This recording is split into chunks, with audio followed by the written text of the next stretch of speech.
Hello everyone, I am Aditya and you are watching German class. आज की class में हम बात करेंगे कुछ इंपॉर्टेंट चीज़ों की डूस एंड डोंट्स।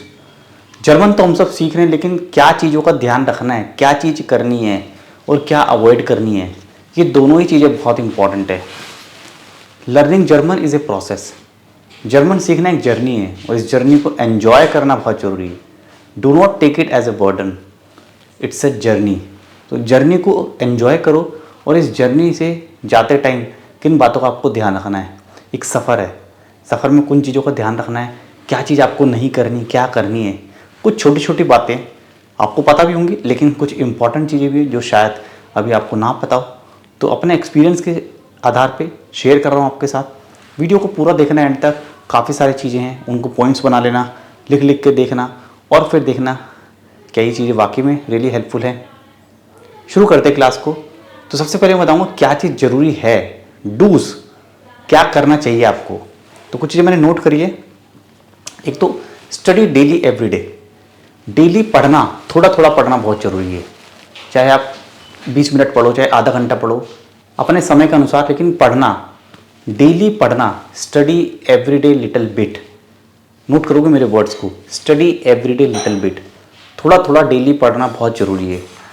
कभी रीडिंग कर लिया, कभी कोई सेंटेंस लिख लिए, कभी लिसनिंग कर लिया, तो डेली पढ़ना बहुत ज़रूरी है। ठीक है, अपने लेवल के अकॉर्डिंग थोड़ा थोड़ा पढ़िए। कई बार होता है आपका मन नहीं कर रहा है, कई बार होता है आप लेज़ी हो रहे हो, वो तो बहुत खतरनाक है, वो फिर आपकी गलती है। और कभी आपके पास वाकई में टाइम नहीं है, किसी दिन आप नहीं पढ़ पाए, लेकिन कोशिश करना, अपना शेड्यूल पूरे दिन का इस तरह से तय करना कि मेरे को आज पढ़ना है, अभी पढ़ लेता हूँ, बाद में शायद टाइम ना मिले। तो जब अभी करना है तो अभी कर लेना, उसको बाद में पेंडिंग मत करना, नहीं तो फिर वो दिन ख़त्म हो जाएगा, फिर नेक्स्ट डे स्टार्ट हो जाएगा। समझ रहे हो ना मेरी बात। तो जब आपको लगता है कि हाँ अभी मेरे को टाइम मिल सकता है, तो उसी टाइम निकाल के पढ़ लो। इसलिए अपने पास एक छोटी सी नोटबुक रखो। ऑनलाइन अगर पढ़ रहे हो तो अपने मोबाइल में जो भी स्टफ है आपका पढ़ने का, वो रखो कुछ ना कुछ सामान, ताकि मोबाइल ओपन किया, टैब ओपन किया, लैपटॉप है तो वहाँ पे ओपन कर लिया। और नहीं तो एक छोटी सी नोटबुक रखो, डायरी रखो, उसमें इंपॉर्टेंट चीज़ें जैसे वर्ड मीनिंग्स लिख लिए, है ना, या कुछ एक पेपर पेन लिया आपने, डायरी है छोटी, तो उसमें कुछ सेंटेंसेस बना दिए खुद से बैठ के। तो ये डेली करना ज़रूरी है। सेकंड चीज़ है, जब हम आर्टिकल पढ़ते हैं, जर्मन में आर्टिकल नाउन पढ़ते हैं, जैसे बुक, हाँ, लैपटॉप, कंप्यूटर, कैमरा, बैट, श्रांक, लैंप, तो इनको हमेशा आर्टिकल के साथ पढ़ो, नाउन्स को। ठीक है, नाउन्स विद आर्टिकल पढ़ना आपको। डेयर लैपटॉप, डी लैंप, दास बुक, डी कैमरा, डेयर श्रांक, डी जीन्स, दास हेम्ड। तो इससे क्या होगा, जब भी आप पढ़ोगे तो आपको बार बार पढ़ने से ये याद हो जाएंगे आर्टिकल।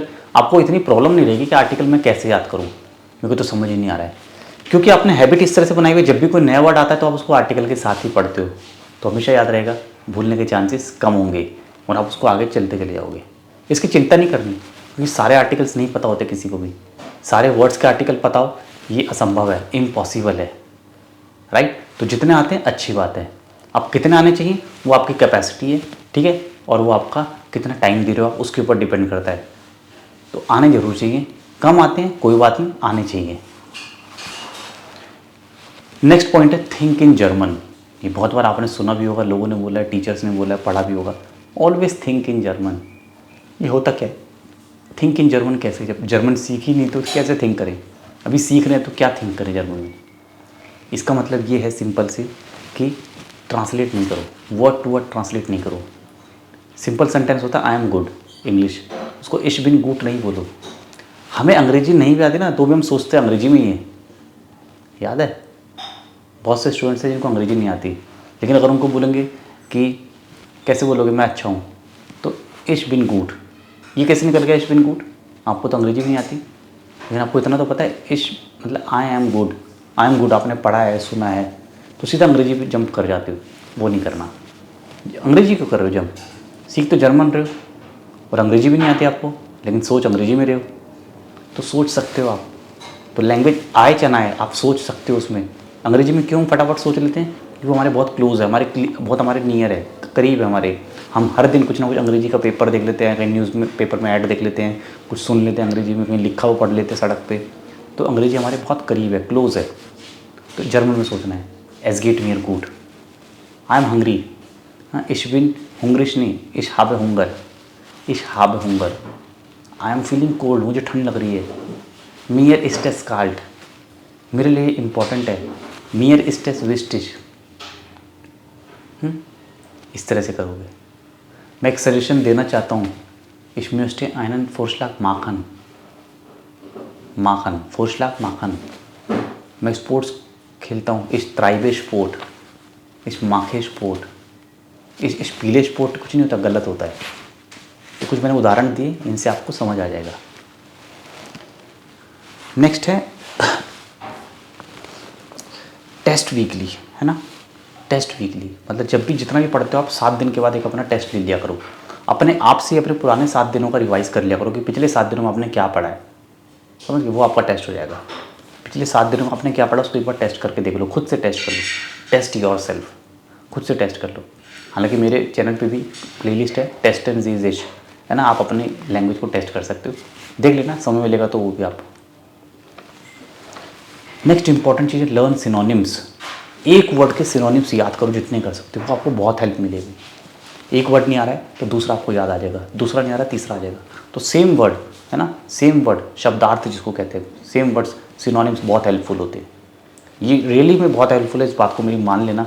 अगर आपको कहीं भी बोलना है, लिखना है, तो उस टाइम पे अगर आपको वो वर्ड जो सोच रहे हो वो नहीं आ रहा है, उसके सेम वर्ड आ रहा है, तो वो आपको हेल्प करेगा। और यदि आप एग्ज़ाम दे रहे हो तो ये एक रामबाण है। रामबाण मतलब एग्ज़ाम में सिनोनिम्स होते हैं अक्सर। क्वेश्चन में कुछ टैगलाइन में कुछ वर्ड है, नीचे टेक्स्ट में कुछ वर्ड है, मतलब सेम है लेकिन है दोनों सेम वर्ड, क्योंकि आपको आते हैं तो आप पहचान लोगे। तो सेम वर्ड बहुत ज़बरदस्त चीज़ है। सिनोनिम्स जर्मन में जितने ज़्यादा याद कर सकते हो करोगे। अब बात करते हैं कुछ ऐसी चीज़ों की जो आपको नहीं करनी चाहिए, डोंट्स। ये चीज़ें अवॉइड करनी है। सारे अवॉइड कर सकते हो, अच्छी बात है, लेकिन धीरे धीरे अवॉइड करो और जितना ज़्यादा कर सके करना। क्या चीज़ है? सबसे पहली, डिक्शनरी यूज़ नहीं करनी। Do not use dictionary till A1 A2। जब तक आप A1 A2 में डिक्शनरी को यूज़ ही नहीं करनी। कारण, डिक्शनरी में एक वर्ड का मीनिंग इस तरह से दिया हुआ है कि आप उलझ जाओगे, आपको ये समझ नहीं आएगा कि मैं इस वर्ड को कैसे यूज़ करूँ। टीचर ने तो ये बताया था, बुक में तो कोई कॉन्टेक्स्ट है नहीं, इसका तो मतलब ही कुछ और बन रहा है। तो डिक्शनरी मत याद करो, डिक्शनरी फॉलो ही मत करो। जो सेंटेंस पढ़ते टाइम आपको समझ आ रही है उस समझ से करो, नहीं तो टीचर से अपना पूछ लो। डिक्शनरी का यूज़ बड़ा सावधानी से करना चाहिए। तो यदि आपको लगता है कि हाँ कॉन्टेक्स्ट के अकॉर्डिंग आप उसको फिट बैठा लोगे, क्योंकि एक वर्ड के, मैंने बोला, एक से ज़्यादा मतलब होते हैं। यदि आप में इतनी समझ हो गई है कि आप डिक्शनरी को यूज़ करके अपने वाक्य में उस वर्ड का सही मतलब जान जाओगे, तो अच्छी बात है, कर सकते हो। लेकिन ये थोड़ा मुश्किल होता है बिगिनर्स के लिए, इसलिए मैं बोल रहा हूँ avoid dictionary at the beginners level. दूसरी इंपॉर्टेंट बात है, डोंट बी अफ्रेड, स्पीक। डरना नहीं है बोलने से, बस बोलना है। कई बार क्या आता है, हम बोलते ही नहीं है, कोशिश ही नहीं करते हैं। वो सबसे बड़ी बीमारी है, सबसे बड़ी प्रॉब्लम है। सारी समस्याओं की जड़ वही है कि आपने शुरुआत ही नहीं करी कोई, आपने बोलने की कोशिश ही नहीं करी, आपने हिम्मत ही नहीं करी कि मैं कुछ सेंटेंस बोलूँ। तो कैसे बोल पाओगे? हमेशा डर रहता है कि गलत होगा, गलत होगा। तो गलत तो हो गई, शुरू तो करो। जब तक बोलोगे नहीं तो कैसे पता चलेगा? गलत तो होगा, कभी ना कभी गलत होगा। इस चीज़ को दिमाग में रख लेना। सही नहीं बोल पाओगे डायरेक्ट, गलती करने से ही सीखोगे। छोटा बच्चा गिरता है 10 बार, तब वो खड़ा होना, चलना सीखता है। क्या ऐसा हुआ कि कोई बच्चा बिना गिरे ही चलना पड़ा हो, बिना गिरे वो चलना सीख गया हो? नहीं। तो आप बिना गलत किए कैसे बोल सकते हो? गलती तो करोगे। तो आज ही कर लो, अभी कर लो, है ना। तो बोलना जरूर है, ठीक है, डरना नहीं है। नेक्स्ट है ट्रांसलेट इन इंग्लिश नहीं करनी, जो मैंने बता दिया। ट्रांसलेशन इंग्लिश से जर्मन में नहीं करनी। डोंट बी स्पीड अप, जल्दबाजी नहीं मचानी। नहीं आज ही करना है, अभी करना है, नहीं मुझे तो आज ही पढ़ना है। मैं 3 दिन नहीं पढ़ा, आज मैं 2 घंटे पढ़ूंगा। मैं 2 दिन नहीं पढ़ा, आज मैं ज़्यादा पढ़ूंगा। नहीं, ऐसा मत करना। एक कैपेसिटी है दिमाग की, टॉलरेंस की एक पावर है, उतना ही टॉलरेट कर पाओगे। एक कैपेसिटी है। तो सॉल्यूशन है, डेली थोड़ा थोड़ा पढ़ो।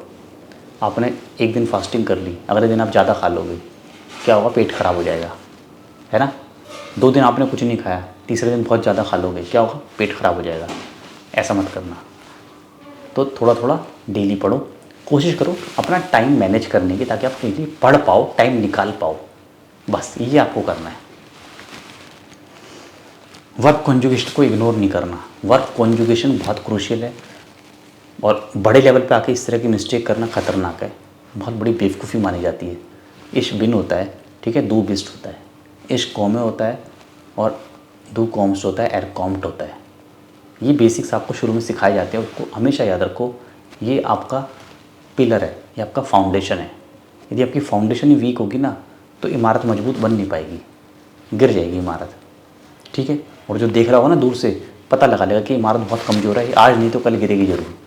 किसी ने आपको देख लिया इस तरह की मिस्टेक्स करते हुए, समझ जाएगा कि ये आगे नहीं जा पाएगा बच्चा, ये जर्मन ज़्यादा अच्छी बोल नहीं पाएगा, ना ही बोलता होगा, क्योंकि आपने इस तरह की मिस्टेक्स कर दी हैं कि वो बहुत शर्मिंदा महसूस करती हैं आपको।